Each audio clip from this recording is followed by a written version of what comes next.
Nous ne pouvons pas admettre que quelqu'un qui est placé dans une maison loin d'ici décide qui va être président de la République de Côte d'Ivoire. On ne peut pas accepter ça. Ça, on ne peut pas l'accepter. Et il faut que les gens le comprennent une fois pour toutes. En Afrique et hors d'Afrique. Il faut qu'ils le comprennent.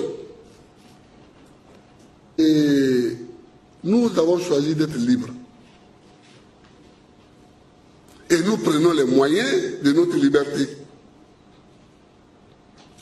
Si ce n'est pas pour décider à la place des Ivoiriens, pourquoi des gens, je vais citer deux exemples, pourquoi des gens auraient-ils voulu que le pouvoir quitte la présidence de la République, où le président est élu par le peuple, pour faire une politique, pour aller dans les mains d'un Premier ministre nommé? Pourquoi? Parce que le Premier ministre nommé est un de leurs amis. Mais nous, on ne cherche pas l'amitié. On ne cherche pas les amitiés extérieures d'un Premier ministre. On cherche la voix du peuple de Côte d'Ivoire qui a choisi un président de la République. Et ça, c'est la première grande bêtise par laquelle ces gens extérieurs se sont dévoilés.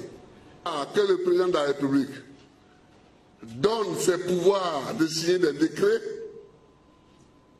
à un Premier ministre, ils se sont dévoilés là, déjà.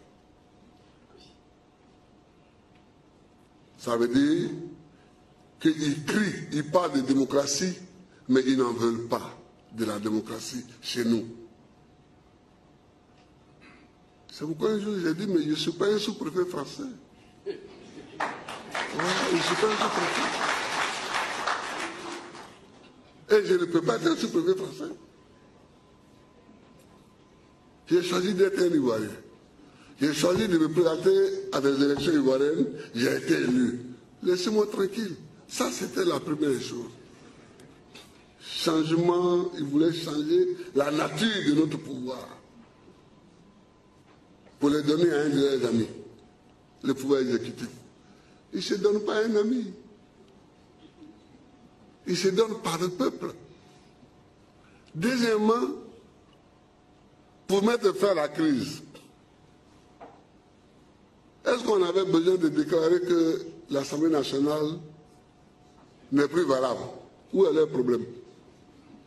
Ce n'est pas eux qui paient les députés, ce n'est pas eux qui siègent, ce n'est pas eux qui font le projet de loi. Bon, où est leur problème? Tu n'es pas dans ton pays et tu déclares qu'une de leurs institutions n'est plus valable. Pourquoi?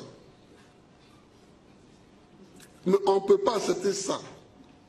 En tout cas, moi, je ne l'accepte pas et je ne l'accepterai jamais.